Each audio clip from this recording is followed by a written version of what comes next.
So this is the tire inflator, so let me unbox and show you. So you just pull it out like that, you get a couple extra pieces.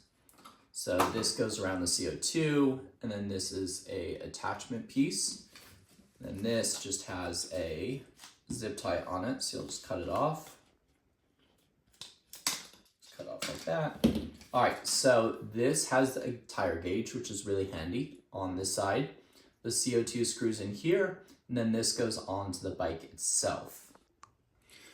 So now that we have this, we also have a box of CO2s. So what we're gonna do is we're gonna grab a CO2. We're gonna put the sleeve on, just like that, because these CO2s get super cold. It's actually really helpful.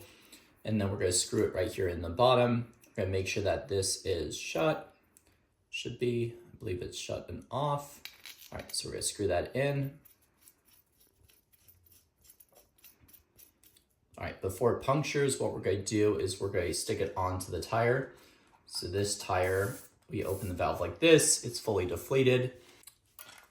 So once it's on the tire and this is all the way tight, what you're gonna do is you're gonna push this in, and then you're gonna see the tire inflate. And then the nice thing is you can have this gauge to read the inflation amount. So put it on, fill up the gauge, and then you can see that it has air in it. So it's on the green mark, so you're good to go. And then there you go. And you can see that this is getting really cold and frosty. So this rubber piece really helps keep your hands from getting too cold.